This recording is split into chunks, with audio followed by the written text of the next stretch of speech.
ಇವತ್ತು ಬೆಳಗ್ಗೆಯಿಂದ ಏನೇನ್ ನಡೀತು ವಿಧಾನಸೌಧದಲ್ಲಿ ನೋಡಿದ್ರಿ. ರಾಜ್ಯಪಾಲರ ನಡೆ ಅದನ್ನ ಕಾಂಗ್ರೆಸ್ ಖಂಡಿಸ್ತು, ಮತ್ತೊಂದ್ ಕಡೆ ಬಿಜೆಪಿ ಅದನ್ನ ಸಮರ್ಥನೆ ಮಾಡಿಕೊಳ್ತು. ಐವಾನ್ ಡಿಸೋಜ ಅವರು ಬ್ರೇಕ್ ಗಿಂತ ಮೊದಲು ಒಂದಷ್ಟು ಪಾಯಿಂಟ್ಸ್ ಐವಾನ್ ಡಿಸೋಜ ಅವ್ರಿಗೆ ಒಂದು ಪ್ರಶ್ನೆ ಕೇಳಕ್ ಇಷ್ಟಪಡ್ತೀನಿ. ಅವರು 2008-09 ಭಾಷಣದ ಹೇಳ್ತಾ ಇದ್ರು, ಅವಾಗ ಮಾತಾಡ್ಸಿದ್ರು, ಯಡಿಯೂರಪ್ಪನವ್ರ ಸರ್ಕಾರ ಇದ್ದಾಗ ಈ ತರದ್ದು ಕೇಂದ್ರದ ಬಗ್ಗೆ ಮಾತಾಡ್ಸಿದ್ರು ಅಂತ.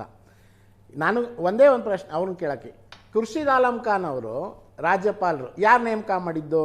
ಜೆ.ಎಚ್. ಪಟೇಲ್ ಅವರು ಮುಖ್ಯಮಂತ್ರಿ ಇದ್ದಾಗ ಏನ್ ಮಾಡಿದ್ರು ಅವರು? ಅದೇ ರೀತಿ ಹಂಸರಾಜ್ ಭರದ್ವಾಜ್ ಅವರು ಯಾರು ನೇಮಕ ಮಾಡಿದ್ದು?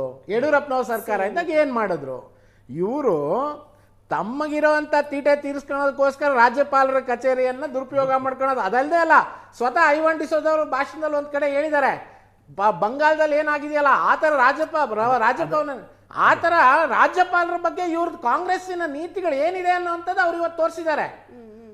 ಒಬ್ಬ ರಾಜ್ಯಪಾಲರು ರಾಷ್ಟ್ರಪತಿಯಿಂದ ನೇಮಕ ಆದಾಗ ಅವರಿಗೆ ಸಂವಿಧಾನಿಕವಾಗಿ ಏನೆಲ್ಲ ಮಾಡಬೇಕು ಅನ್ನೋಂಥದ್ದು ಅವ್ರಿಗೆ ಗೊತ್ತಿರುತ್ತೆ. ಅದಕ್ಕೆ ಸರಿಯಾದಂತ ನಡೆಯಲ್ಲಿ ಅವರು ಇದ್ದಾರೆ. ಈ 3 ದಿನದಲ್ಲಿ back to back Kerala, Tamil Nadu, Karnataka ರಾಜ್ಯಪಾಲರ ನಡೆ ನೋಡಿದ್ರೆ ನೋಡ್ತಾ ಇರೋ ರಾಜ್ಯಗಳು ಒಕ್ಕೂಟ ವ್ಯವಸ್ಥೆಯನ್ನ ಧಿಕ್ಕರಿಸಿ ಹೋಗುವಂತ ನೀತಿ ನಡೆಸ್ಕೊಂತ ಇದೆ. 3 ದಿನದಲ್ಲಿ ಬ್ಯಾಕ್ ಟು ಬ್ಯಾಕ್ ಅವರು ರಾಜ್ಯಪಾಲರನ್ನ ತಮ್ಮ ವಕ್ತಾರರನ್ನ ಮಾಡ್ತಾ ಇದ್ದಾರೆ. ಅಧಿಕಾರಕ್ಕೆ ಬರೋದಕ್ಕೆ ರಾಜ್ಯಪಾಲರನ್ನ ಉಪಯೋಗ ಮಾಡೋದು. ಸರ್ಕಾರ ಏನ್ ಮಾಡಬೇಕು ಈಗ ಅಧಿಕಾರಕ್ಕೆ ಬರಬೇಕಾದ್ರೆ ಬಿಜೆಪಿ ಅವರಿಗೆ ಬೇರೆ ಏನು ದಾರಿ ಇಲ್ಲ. ಅವರು ರಾಜ್ಯಪಾಲರುಗಳನ್ನು ಉಪಯೋಗ ಮಾಡಿ ಅವರು ರಾಜ್ಯಪಾಲರು ಬಿಜೆಪಿಯನ್ ದೂದ್ ಕಾ ದುಲಾಲ್.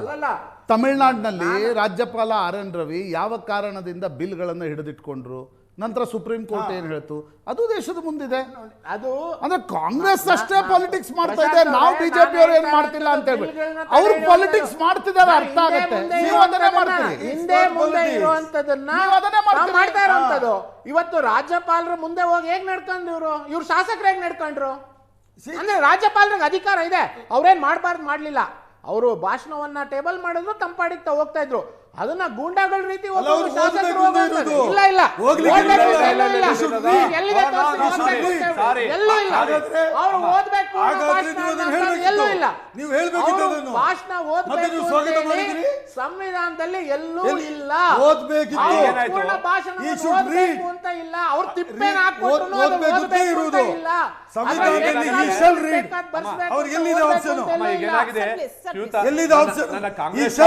ಇಲ್ಲ, ನನ್ನ ಕಾಂಗ್ರೆಸ್ ಶಾಸಕರು ಏನಾಗ್ತಿದ್ದಾರೆ, ಕಾನೂನನ್ನ ಅವ್ರ ಮೂಗಿನ ನೇರಕ್ಕೆ ಮಾತ್ರ ಅರ್ಥೈಸ್ಕೊಂಡು ಜನಗಳಿಗೆ ಹೇಳೋ ಪ್ರಯತ್ನ ಮಾಡ್ತಿದ್ದಾರೆ. 173 ಏನ್ ಹೇಳುತ್ತೆ, 163 ಹೇಳುತ್ತೆ, 76 ಹೇಳುತ್ತೆ, 63 ಹೇಳುತ್ತೆ ಅನ್ನೋ ನಮಗೆ ಆ ಸಾಮಾನ್ಯ ಜ್ಞಾನ ಇರಬೇಕಾಗತ್ತೆ. 163 ರಾಜಕಾರರ ಮಾನ್ಯ ಗೌರವಾನ್ವಿತ ರಾಜ್ಯಪಾಲರ ಒಂದು ವಿವೇಚನಾಧಿಕಾರವನ್ನು ಸ್ಪಷ್ಟವಾಗಿ ಹೇಳುತ್ತೆ. ಸಂವಿಧಾನದ ಪ್ರಕಾರ ರಾಜ್ಯಪಾಲರು ತಮ್ಮ ವಿವೇಚನೆಯಿಂದ ಕಾರ್ಯನಿರ್ವಹಿಸಬೇಕಾದ ಕೆಲವು ವಿಷಯಗಳಿದ್ದು ಇವುಗಳಲ್ಲಿ ಮಂತ್ರಿಮಂಡಲದ ಸಲಹೆಯನ್ನು ಕೇಳುವ ಅಗತ್ಯವಿರುವುದಿಲ್ಲ. Very clear, it is very clear. ಯಾವ ವಿಷಯದಲ್ಲ, ಎಲ್ಲ ವಿಷಯದಲ್ಲೂ ಕಂಪ್ಲೀಟ್ ಮಾಡ್ತೀನಿ.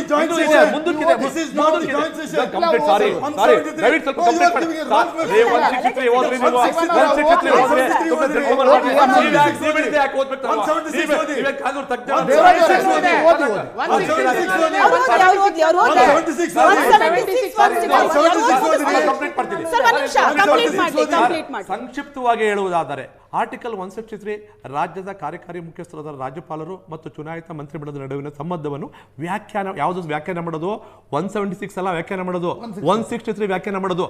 ಹಾಗಾಗಿ ರಾಜ್ಯಪಾಲರು ಇವತ್ತಿನ ಸಭೆಗೆ ಬಂದು ಅಡ್ರೆಸ್ ಮಾಡಬೇಕಷ್ಟೇ, ಪೂರ್ಣ ಓದ್ಬೇಕು. ಅಮ್ಮ ಈಗ ಒಂದು ವಿಷಯ ಅಮ್ಮ, ಇವ್ರು ಬರೆದಿರ್ತಕ್ಕಂಥ ಭಾಷಣ ಏನಾಯ್ತು, ರಾಜ್ಯದ ಮಧ್ಯೆ ಮತ್ತೆ ಕೇಂದ್ರದ ಮಧ್ಯೆ ಸಂಘರ್ಷವನ್ನು ಉಂಟು ಮಾಡುವ ರೀತಿ ಇತ್ತು. ಇದೆ, ಸ್ವಲ್ಪ ತಾಳ್ರಿ. ಇಲ್ಲ ನೀವು ಮಾತಾಡ್ತೀರಾ, ಇಲ್ಲ ನಾನು ಮಾತಾಡ್ಲಾ? ಇಲ್ಲ ನೀವು ಮಾತಾಡ್ಬೇಕಂತ ಕೊಡ್ತಿಲ್ವಾ? ನೀವು ಮಾತಾಡ್ಬೇಕಂತ ಕೊಡ್ತಿಲ್ವಾ? ನೀವು ಮಾತಾಡ್ಬೇಕಂತ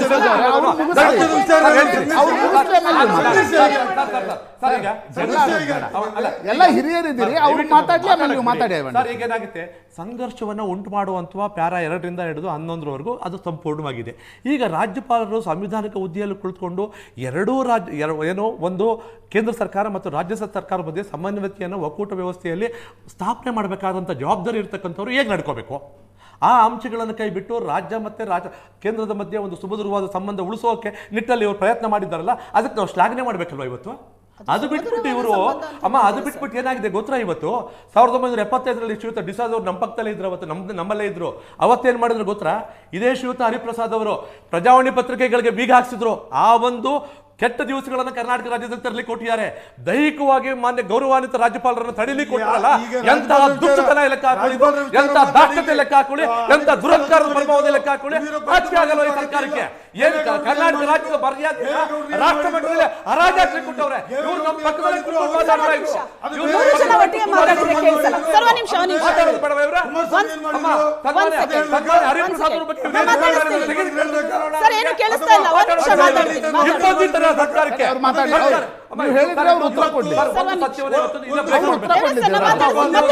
ಇನ್ನೂ ಟೈಮ್ ಸಿಗುತ್ತೆ, ಅವ್ರು ಉತ್ತರ ಕೊಡ್ಲಿ. ಹೇಳಿ ಸರ್, ಒಂದು ಸತ್ಯ ಬ್ರೇಕ್ ಮಾಡ್ಬೇಕಾಗಿತ್ತು. ಮಾಡಿ, ಅವ್ರು ಉತ್ತರ ಕೊಡ್ಲಿ. ರಾಜ್ಯಪಾಲರು ಇವತ್ತು ಈ ದೇಶದ ಕಣ್ಣು ತೆರೆಯುವಂತೆ ಮಾಡಿದ್ದಾರೆ. ರಾಜ್ಯಪಾಲರುಗಳು ಇವತ್ತು ಏನು ರಾಜ್ಯಪಾಲರುಗಳಿಗೆ ಅಧಿಕಾರ ಇದೆ ಅದನ್ನ ಅವರು ಅವರಿಗೆ ಸಂದರ್ಭಕ್ಕೆ ಅನುಸಾರವಾಗಿ ದುರುಪಯೋಗ ಮಾಡ್ತಾರೆ ಅಂತ ಹೇಳುವುದನ್ನು ಇದು ಕಂಪ್ಲೀಟ್ ಆಗಿ ತೋರಿಸಿಕೊಡ್ತಾ ಇದೆ. ಇವತ್ತು ಏನು ಮಾಡಬೇಕಾಗಿತ್ತು ರಾಜ್ಯಪಾಲರು? ರಾಜ್ಯ ಸರ್ಕಾರದ ಇಂಟ್ರೆಸ್ಟ್ ಅನ್ನು ಕಾಪಾಡಲಿಕ್ಕೆ. ರಾಜ್ಯದಕ್ಕೆ ಒಂದು ಅನ್ಯಾಯ ಆಗ್ತಾ ಇದೆ. ಇವತ್ತು ಫೆಡರಲ್ ಸಿಸ್ಟಮ್ ಆಫ್ ಗೌರ್ಮೆಂಟ್ನಲ್ಲಿ 100% ಕೇಂದ್ರ ಸರ್ಕಾರ ಒಂದು ಯೋಜನೆ, ನರೇಗಾ ಯೋಜನೆ ಕೊಡ್ತಾ ಇತ್ತು. ಇವತ್ತು ರಾಜ್ಯ ಸರ್ಕಾರಗಳ ಹತ್ರ ಹೇಳದೆ 60-40 ಕೊಡಬೇಕು ಅಂತ ಹೇಳಿದಾಗ ರಾಜ್ಯದ ಆರ್ಥಿಕದ ಪರಿಸ್ಥಿತಿ ಮೇಲೆ ಪರಿಣಾಮವನ್ನು ಬಿದ್ದಾಗ, ರಾಜ್ಯದ ಕೂಲಿ ಕಾರ್ಮಿಕರ ಮೇಲೆ ಪರಿಣಾಮವನ್ನು ಬಿದ್ದಾಗ ಇವತ್ತು ರಾಜ್ಯ ಸರ್ಕಾರ ನಮ್ಮ ಸರ್ಕಾರ ಇವತ್ತು ಮಹಾತ್ಮ ಗಾಂಧಿಯವರ ಹೆಸರನ್ನ ತೆಗೆದು ರಾಮಚಂದ್ರ ಹೆಸರು ತಂದಾಗ ಈ ರಾಜ್ಯ ಸರ್ಕಾರ ಸುಮ್ಮನೆ ಕೂತ್ಕೊಳ್ಳಿಕ್ಕೆ ಬರ್ತಾರೆ.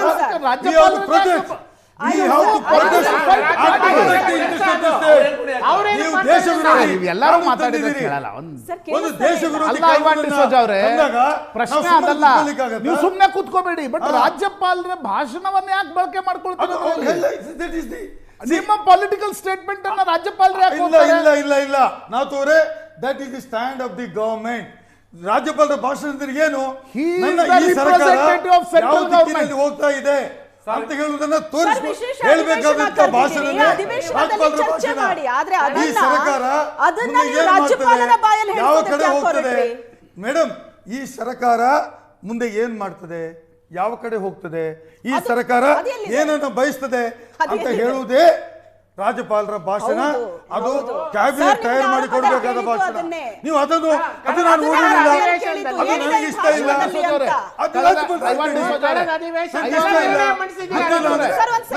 32 ತಿಂಗಳಲ್ಲಿ 18 ರೆಸಲ್ಯೂಷನ್ಸ್ ಅನ್ನ ನೀವು ವಿಧಾನಸಭೆಯಲ್ಲಿ ಕೇಂದ್ರ ಸರ್ಕಾರದ ವಿರುದ್ಧ ಮಾಡಿದ್ದೀರಿ. That is your prerogative. ನಿಮ್ಮ ವಿವೇಚನೆ, ಅದು ನಿಮ್ಮ ಅಧಿಕಾರ, ಅದನ್ನು ಯಾರೂ ಪ್ರಶ್ನೆ ಮಾಡಲ್ಲ. ಬಟ್ ಈ ರೀತಿ ಒಂದು ರಾಜ್ಯ ಸರ್ಕಾರ, ನನ್ನೊಂದು ಸಿಂಪಲ್ ಪ್ರಶ್ನೆ ಇದೆ. ಎಲ್ಲ ರಾಜ್ಯ ಸರ್ಕಾರಗಳು ಕೂಡ ಈ ರೀತಿ ತಮ್ಮ ವರ್ಷದ ಮೊದಲ ಭಾಷಣವನ್ನು ರಾಜ್ಯಪಾಲರಿಗೆ ಕೇಂದ್ರ ಸರ್ಕಾರಕ್ಕೆ ನೀವು ಬೈರಿ, ಯಾಕಂದರೆ ನಮ್ಮದು ಪೊಲಿಟಿಕಲ್ ಮತಭೇದಗಳಿವೆ ಅಂತ ಶುರು ಮಾಡಿದರೆ ನಾಳೆ ಏನಾಗುತ್ತೆ ಅಂತಂದರೆ ಈ ಪರಿಪಾಠ ಏನಿದೆಲ್ಲ, ಒಂದು ಸಂವಿಧಾನಾತ್ಮಕವಾಗಿರ್ತಕ್ಕಂಥ ಪರಿಪಾಠ, ಆ ಪರಿಪಾಠವೇ ಬಿಟ್ಟು ಹೋಗುತ್ತೆ. ರಾಜ್ಯಪಾಲರು ಅಂತಾರೆ ನಾವು ಬರ್ತೀವಿ, ಟೇಬಲ್ ಮಾಡ್ತೀವಿ, ಭಾಯಿ ಅವ್ರ ಬೇನೋ ನಮಸ್ತೆ ನಮಸ್ತೆ ಅಂತೀವಿ, ಹೋಗ್ತೀವಿ ಅಂತಾರೆ. ಅದು ಪ್ರೆಸಿಡೆಂಟ್ ಹಾಕೊಂಡಿದ್ದಾರೆ ಅಂತ ನಾವು ರಾಜ್ಯಪಾಲರಿಗೆ ಗೌರವ ಕೊಟ್ಟು ಅವ್ರನ್ನ ಕರ್ಕೊಂಡು ಬಂದು ವೇದಿಕೆಯಲ್ಲಿ ಕೂತ್ಕೊಳ್ಳಿಸಿ ಭಾಷಣವನ್ನು ಕೊಟ್ಟು ಓದಿ ಅಂತ ಹೇಳಿದ್ರೆ ನಾನು ಓದೋದಿಲ್ಲ ಅಂತ ದುರಂಕಾರ ತೋರಿಸಿದ್ದು ನಾವ ರಾಜ್ಯಪಾಲರ? ಹೌದು.